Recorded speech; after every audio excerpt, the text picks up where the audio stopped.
Boa noite, igreja. Boa noite a todos. Que bom estarmos juntos mais uma vez, ainda online, ainda através das plataformas, mas de toda forma, muito em breve a gente pretende já reunir presencialmente, claro, tomando todos os cuidados. A pandemia ainda é uma realidade. Mas de toda forma é uma alegria poder estar de volta para mim também, depois de um tempo longo até, talvez uma licença paternidade que eu tirei, devido à chegada do nosso filho Jonas, meu e da Laísa. Laísa e eu estamos muito felizes. A gente quer aproveitar para agradecer todo o suporte da igreja, toda a oração que a igreja tem nos dado nesse tempo. Tem sido muito gostoso. A gente tem dormido bem menos do que a gente gostaria, mas a gente tem experimentado um amor incrível, bem maior do que nós podíamos imaginar. Tem sido muito bom a chegada do Jonas. E mês de maio é exatamente o mês de família. Tradicionalmente nas igrejas batistas nós falamos sobre família. E olha o privilégio que eu tenho, né? Semana passada foi celebrado o Dia das Mães. Então a gente teve uma programação especial. E a partir de hoje, até o final do mês, esse será o tema que nós vamos convidar você e eu a pensarmos juntos sobre família. Que privilégio! Talvez em nenhum outro momento da minha vida eu tenha pensado tanto em família quanto nessa fase que eu estou vivendo. A chegada do Jonas nos faz mudar em muitos aspectos e faz pensar em muitos aspectos. Então tem sido muito bom. Eu queria convidar você a abrir o Salmo 133. Salmo 133 são 3 versículos, coisa rápida, e eu queria que você me acompanhasse lá e olhasse esse salmo nessa perspectiva de família. Deixa eu só fazer uma observação. Todas as vezes que eu falar a palavra família, eu também quero me referir à igreja. Porque você vai entender, a gente vai conversar. Salmo 133, versículo 1 ao 3 diz assim: Como é bom e agradável quando os irmãos convivem em união. É como óleo precioso derramado sobre a cabeça, que desce pela barba, a barba de Arão, até a gola de suas vestes. É como o orvalho de Hermon, quando desce sobre os montes de Sião. Ali o Senhor concede a bênção da vida para sempre. Ali o Senhor concede a bênção da vida para sempre. Deus criou eu e você para vivermos em família. Deus não nos criou para a individualidade. Deus nos criou para a comunidade. Isso faz parte da natureza humana. O conviver, o estar junto faz parte da natureza humana. Antes mesmo de o pecado vir, antes mesmo do Gênesis capítulo 3, Deus já havia declarado algo sobre a humanidade e Ele havia olhado para o homem e dito: não é bom que o homem esteja só.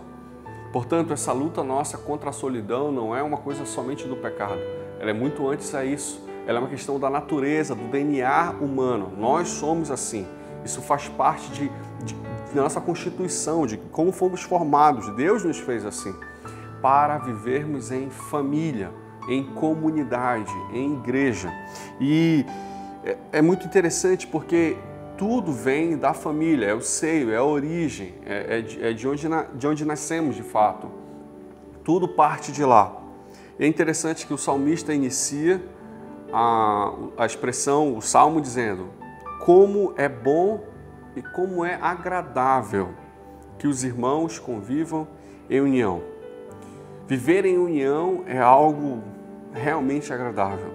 Essa afirmação ela parece óbvia, ela parece ser lógica, mas todos nós concordamos com essa afirmação de Davi. De fato, viver em comunhão, viver em união, conviver em união é algo muito agradável. Todo pai e toda mãe querem isso para os seus filhos.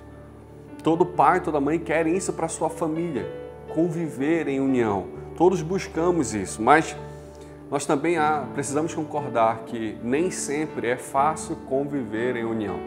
Nem sempre é uma tarefa fácil, é algo muito desafiador. E trazendo para a realidade da igreja, isso também se aplica.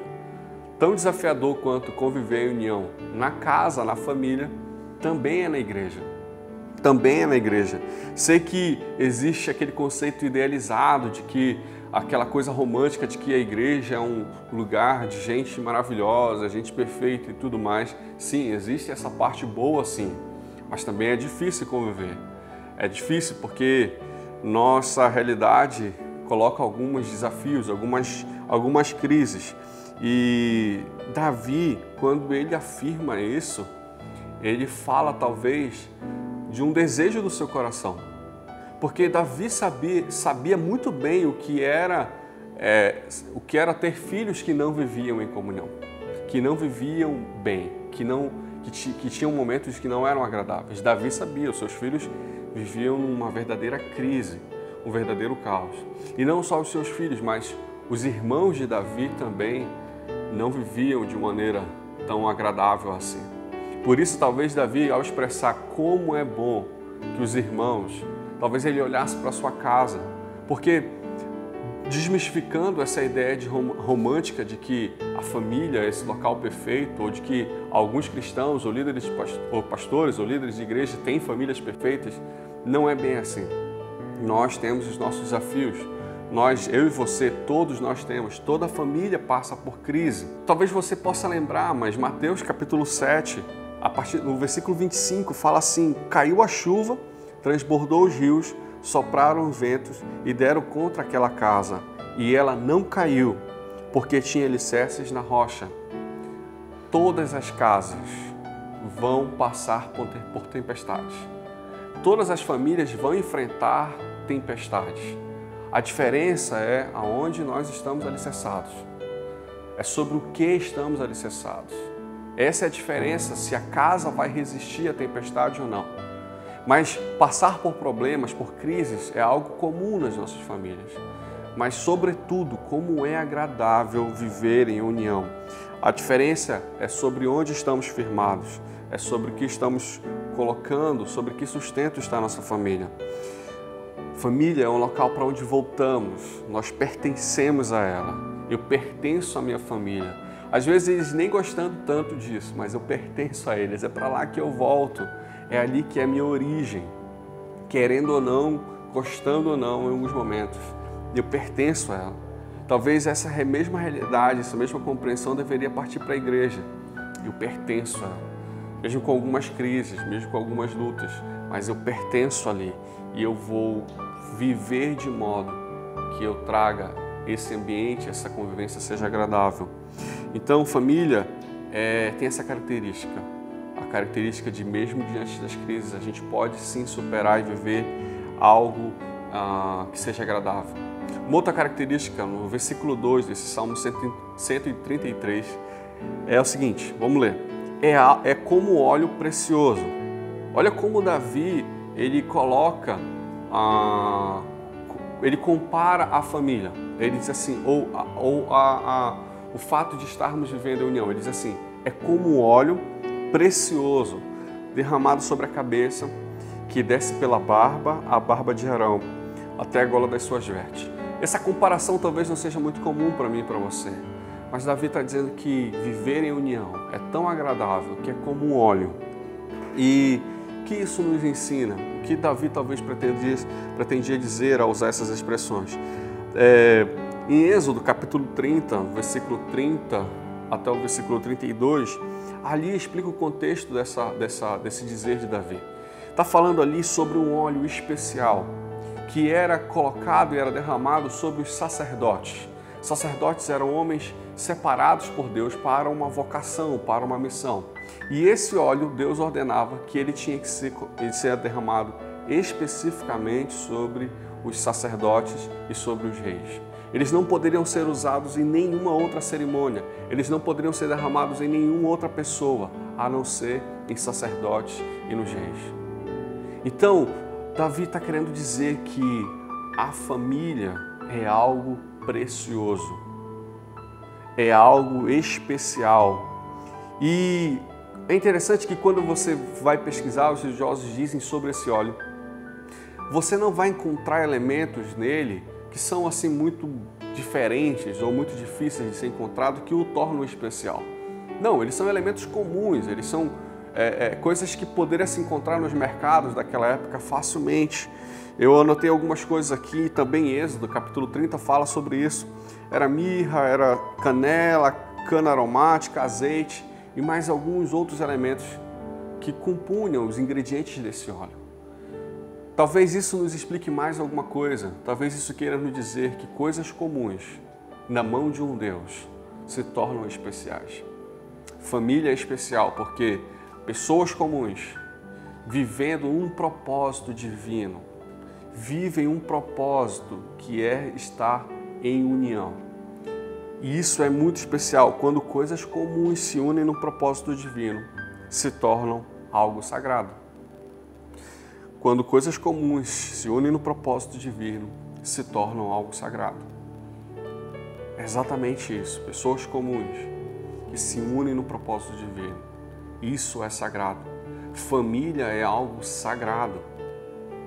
É algo divino. Foi criado por Deus, instituído por Deus. Deus olha e abençoa a família, não o indivíduo. Deus se preocupa e se propõe a abençoar a família que está, o indivíduo que está ligado à família. Isso é tão importante que você deve lembrar em Abraão. Quando Deus chama Abraão, ele diz assim: em ti, por meio de ti, serão abençoadas todas as famílias. Todas as famílias da terra, não todos os indivíduos da terra, mas todas as famílias. O olhar de Deus é sobre a família, é algo precioso, é algo sagrado, é algo separado por Deus. Então, aquilo que é comum na mão de um Deus extraordinário ganha um novo significado, se torna algo especial e divino. Deus está no nosso meio, no meio da nossa casa, e Ele é o diferencial. É Ele quem nos une para um propósito específico e abençoador. As coisas comuns na mão de um Deus extraordinário. O versículo 3 fala sobre uma outra comparação, uma outra característica que Davi usa sobre esse conviver em união e como é agradável. Primeiro ele compara um óleo e depois ele diz: é como o orvalho de Hermon quando desce sobre os montes de Sião. Ali o Senhor concede a bênção e dá vida para sempre. Ali o Senhor concede a bênção e dá vida para sempre. O Monte Hermon, aqui citado por Davi, é um monte muito alto e ele tem no seu cume áreas geladas, ele tem neve ali. E desse cume, dessa área, cai um orvalho que cai para as regiões montanhosas mais baixas, como o Monte Sião, que está por baixo do Monte Hermon. E esse orvalho que desce abençoa, nutre esses montes mais baixos.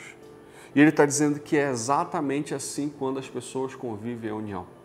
É exatamente assim. Ali no seio da família, o Senhor concede a bênção. É algo que vem de cima. O orvalho vem de cima. A bênção de Deus para a família, para a igreja, é algo que vem de cima. Não é produzido por nós, não são méritos nossos. Não são na nossa facilidade de convivência. Pelo contrário, é pelo favor e pela bênção de Deus que a família permanece e que vive essa união. Claro que você e eu temos compromissos, sim, e devemos lutar para manter a união na nossa casa. Claro que você e eu somos parte fundamental nisso no dia a dia. E eu até quero convocar você a pensar sobre como está a sua família e o que você tem contribuído para que a sua família viva um momento de união ou não. Mas saiba de uma coisa, o que sustenta, quem dá vida é o Senhor. É Ele que abençoa, é Ele quem faz aquilo ser ainda melhor, algo especial e diferente. É o Senhor quem domina essa realidade. Isso também acontece na igreja, isso também acontece nesse ambiente de família espiritual. É o Senhor quem nos abençoa. Por isso eu queria finalizar dizendo que como é bom e como é agradável que os irmãos vivam em união, que você e eu sejamos instrumentos de Deus para trazer essa harmonia nas nossas casas. Que você e eu sejamos esses instrumentos de paz, de alegria nas nossas casas. Deus quem criou a família e por isso ela é sagrada. A família existe para um propósito divino. Mas lembre-se, sobretudo, é Deus quem concede a bênção, é Ele quem sustenta as nossas casas. Por isso que você possa, ao longo dessa semana, meditar nessa palavra, Salmo 133, e que você possa voltar até para os seus devocionais e lembrar que o Senhor é quem concede a bênção e dá vida para sempre. É Ele quem nutre, é Ele quem abençoa a sua casa. Que você tenha uma semana de contentamento debaixo da bênção do Senhor. Vamos orar? Querido Deus, muito obrigado, Pai. Muito obrigado porque o Senhor olha para as nossas casas de maneira especial e se compromete com ela em nos abençoar, Pai. Muito obrigado, Pai, pelo presente que temos de ter as nossas famílias, mesmo com as nossas crises, mas que nós possamos, Deus, viver com a Tua bênção, que nós vivamos em união, conviver em união, e que isso seja de fato agradável, para o louvor da Tua glória, porque o Senhor é o sustentador do nosso lar. Muito obrigado pelas bênçãos recebidas das Tuas mãos, e que elas sejam todas revertidas para o louvor da Tua glória. Em nome de Jesus. Amém.